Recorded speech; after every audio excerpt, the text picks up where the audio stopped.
Bom, parece que hoje à noite vai ter uma chuva de meteoros, que pode ser vista em quase todo mundo. Vamos saber um pouco mais sobre essa chuva e sobre os meteoros, conversando com o astrônomo Ormis Ross. Hoje vai ter chuva de meteoros mesmo? Eu acho que a gente deve começar com cautela a respeito desse tema. Por quê? Não vai ter? A chuva, quando você vê essa divulgação, na verdade é um fenômeno que acontece aqui na nossa atmosfera e essas partículas não chegam a atingir o solo. É interessante a gente dizer a fonte, a origem dessa chuva. Então é uma chuva que não cai, né? É uma chuva que não cai. E a origem dessa fonte seria a passagem, a trajetória dos cometas. Na verdade, a família solar não é composta apenas do Sol e os planetas. Existe uma infinidade de matéria girando, né, aleatoriamente pelo sistema. E dentre esses corpos existem os cometas. Nas suas trajetórias ao redor do Sol, eles vão pulverizando, eles vão fertilizando esse caminho. E quando coincide a Terra atravessar uma dessas trajetórias, existe uma chegada muito maior de intensidade de partículas. Aí a chuva. Mas são micropartículas. A gente não deve se assustar. Claro que isso você tem que levar em consideração as condições atmosféricas. E no passado, quando essa chuva que nós estamos anunciando, que a ciência está anunciando, ela no passado ela vem de um cometa que quando ele passou não existia a eletricidade. Então as pessoas realmente podiam olhar para o céu. Mas hoje eu te pergunto, dentro de uma cidade como o Rio de Janeiro, uma grande iluminação, um céu muito claro. E para agravar mais, nós estamos num período de inverno, com nevoeiro, neblina. Eu aqui não quero realmente trazer desânimo, mas a gente tem que ter cautela. Não vamos ver nada. Nós temos que ter cautela, até porque esse fenômeno ele vai ser muito mais interessante de ser observado no hemisfério norte. A origem do local de onde ele vem do céu... Essa foto que você tem... Nós estamos aqui mostrando a origem... Exemplo. Me dá aqui, deixa eu mostrar aqui. Seria essas partículas que a gente... Se o céu estiver bonitinho, limpinho... Isso aí, na verdade, é a fonte das estrelas cadentes, é o cometa. O cometa é que vai alimentar... Mas essas partículas aqui, são essas que a gente vai ver ou não? Elas ficam, vamos dizer, elas ficam pelo caminho do cometa. E quando a Terra atravessa, essas pequenas partículas são atraídas pelo campo gravitacional terrestre. E ao entrarem na atmosfera, devido à grande velocidade, surge o atrito, né, o aquecimento, elas pegam fogo. Então são os risquinhos que a gente vê no céu. O que é isso aqui? Isso é uma cratera que existe na Terra. Porque eu trouxe de cabeça para baixo? Não. Tá. Eu trouxe essa foto para ilustrar exatamente o problema da queda de corpos na Terra. Quando nós falamos de estrela cadente, muitas delas chegam a atingir o solo. Então a Terra espera aí que eu mostrei a foto de cabeça para baixo.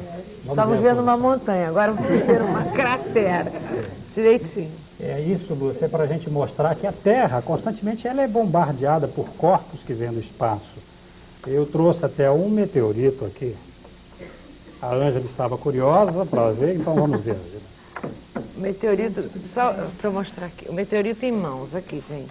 Mas é pesado. Pesado, basicamente constituído de ferro. Tem um enorme, não é? Nós temos, né? O Museu Nacional existe um grande acervo, né, de meteoritos que estão lá expostos. Agora, quem garante que nenhum desses vai chegar à Terra? No fenômeno especificamente da chuva de meteoros, não, porque são micropartículas que são remanescentes das caudas cometárias. Você não tem partícula maior que 1 milímetro. Então elas apenas causam efeito luminoso. Mas quem conseguir ver vai parecer que é um monte de estrela cadente, é isso? Ela tem um horário pré-estabelecido, porque a Terra, na sua trajetória ao redor do Sol, ela vai a 3.600.000 quilômetros por dia, ela transita no espaço. E ela se chocando com esse rastro cometário, você tem uma densidade muito maior de partículas. Isso vai ser entre 2 e 5 da manhã? Entre 2 e 5 horas. Mas para o observador no Rio de Janeiro, ele deve se dirigir para o Nordeste. Ele tem, claro, saber a orientação do horizonte, onde está o Norte e o Sul, ele deveria olhar para o Nordeste, embora ele possa ver esse fenômeno em qualquer parte do céu. Agora, isso que está na mão da Ângela não tem nada a ver com o que a gente vai ver hoje. Não tem nada a ver. Isso aí é um pedacinho de um meteoro. Isso, nós estamos trazendo isso aqui, Lúcia, para mostrar que a Terra constantemente ela é enriquecida. Por ano, como em é que torno de você sabe 40 que são mil meteoros? toneladas a gente está recebendo do espaço. Por ano, em média, 40 mil toneladas de matéria. Assim pequenininho. Pequenas e podem ter maiores, como aquelas que nós estamos. Mais longe. É.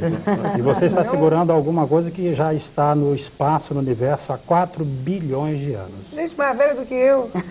Bem mais velha, né, Lúcia? E como é que você reconhece isso?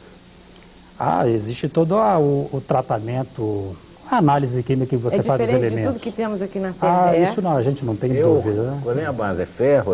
Basicamente é ferro, níquel. Pesado, você pegou? Mas é manganês. diferente do ferro daqui? Não, os elementos químicos são os mesmos. Na verdade, esses elementos eles estão no universo. Mas o que a Lúcia perguntou, e eu também procuro, como é que a gente sabe que isso caiu do céu e não foi encontrado aqui? Qual é a diferença? Pela composição molecular. Tá? Mas o elemento atômico é o mesmo da Terra. Quando eu digo que aqui tem ferro, é igual ao ferro da Terra. Mas a composição molecular é diferente, essa organização molecular desses Existe algum corpos. tipo de radioatividade? Não. Esses corpos que vêm do espaço não têm nenhum processo de radioatividade. E eles são o quê? São fragmentos de um planeta que explodiu, uma estrela Como eu disse, o sistema solar ele não está bem comportado. Um Sol e os planetas. Existem milhares de toneladas de matéria circulando ao redor E aleatoriamente. esse material é proveniente de quê? De uma explosão de uma estrela? Ou de uma Possivelmente é da nuvem primitiva que deu origem ao sistema solar. Foi condensado partes, né? Como criou-se planetas. Deixa eu aproveitar a sua presença aqui. Explique esse fenômeno da frustração que foi esse cometa de Halley, que até eu fui para fora para ver o cometa e ninguém viu nada. Até eu. A gente tem que... Eu que não li para essa coisa. As imagens que a imprensa, de certa forma, mostra, sempre não se teve o cuidado de mostrar que são imagens gravadas, com exposição de tempo. Quando você observa a olho nu, nem o cometa em 1910 passou como foi mostrado. E a gente chamou muita atenção na época do Halley de que ele não viria daquela forma, em hipótese alguma. Até porque fisicamente ele estava em condições desfavoráveis, as posições relativas. Cometa, Terra, Sol. Essa última passagem 1910 foi um acontecimento, não foi? foi, mas mesmo assim as imagens que a gente tem que A iluminação divulga, estava ruim, né? O técnico em iluminação não estava bom na hora. a imagem que é divulgada, ela é uma imagem que você faz fotografia, então você concentra, né, a informação. Pois. Você é um astrônomo que tem uma participação muito grande na condição de educador, porque afinal de contas você atua no planetário. Sim. O planetário do Rio de Janeiro, como é que anda nesse momento? Nós estamos com as nossas atividades a pleno vapor, né? Nós fazemos, quer dizer, a nossa função básica é realmente difundir a astronomia. Sim. Principalmente... Vocês usam, por exemplo, um episódio como esse, de gancho para atrair ainda mais os estudantes a visitar? Automaticamente nós somos procurados, né, para dar informações a grupos escolares que vão esclarecer. E nós temos toda uma linha de programação adaptada ao público, às faixas etárias, desde o de alfabetização até o 3º grau, e aberto ao público em geral aos fins de semana. E de noite? Desenvolvemos vários cursos de iniciação científica onde a gente explora todos esses temas. E de noite, que horário noturno que se tem para se... Nós reservamos todas as quartas-feiras para observação ao telescópio. E dependendo da fase lunar, nós temos uma técnica hoje que mostramos através de um telescópio, uma câmara CCD acoplada.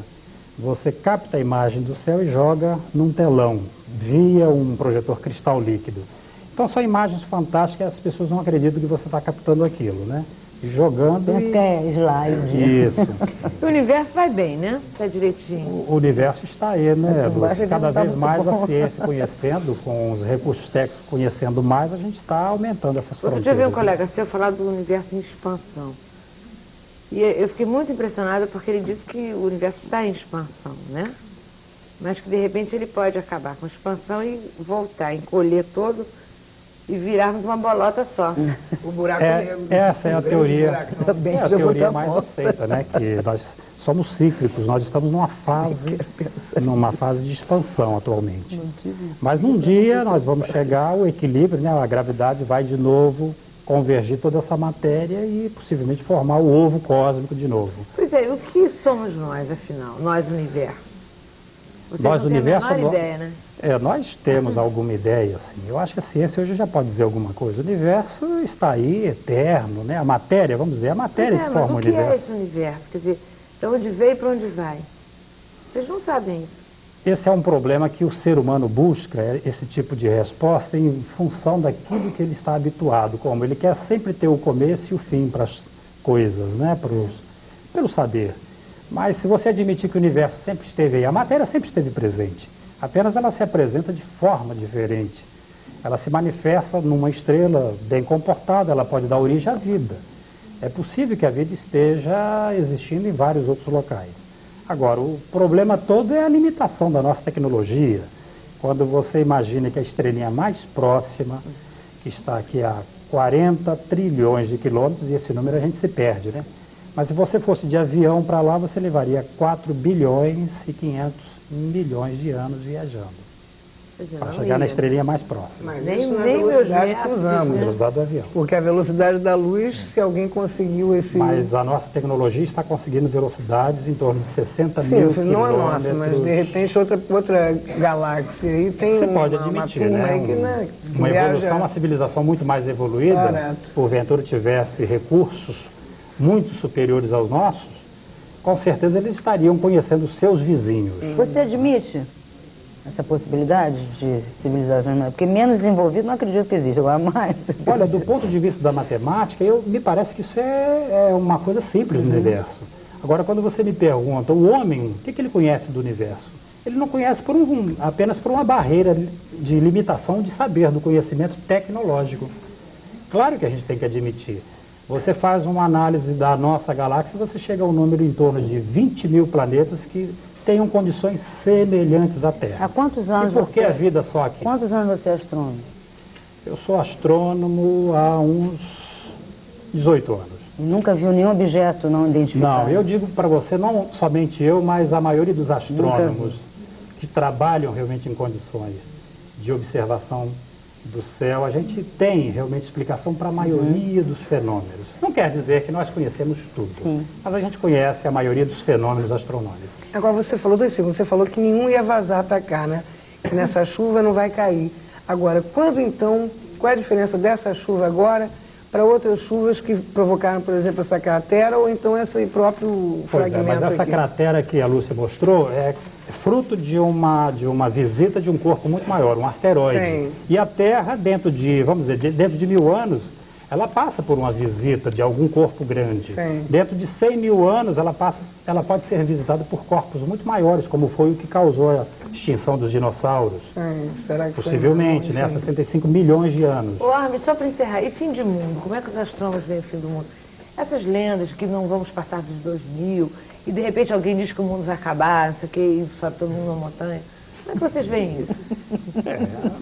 A civilização humana, ela carrega esses conceitos que vem, né? A tradição que você vem sendo transmitida, né, de civilização. Mas eu te pergunto, Lúcia, se você acabasse hoje com a Terra, acaba com a espécie humana. E o universo continua aí não dando a mínima para isso. Ele continua existindo.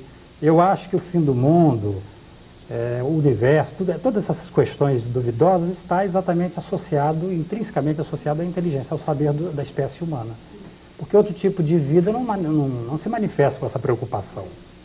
Apenas é porque nós a temos árvore uma tá lógica, um pouco saber que a gente cria esse tipo de Pelo que você está expectativa. dizendo, se a Né? Terra desaparecer, o Sol continua, os outros planetas vão Todos continuar girando em os torno do sistemas Sol, continuam. né? As outras galáxias, o universo vai continuar se expandindo e nós aqui. E o mundo não se acabou por É isso. verdade. Aí, Mas do para jeito, que nós as ele coisas, termina. e do jeito que as coisas estão, é melhor botar um fim, né? Ninguém quer logo inventar um fim. A Aí, resposta dele é científica, né? Correta.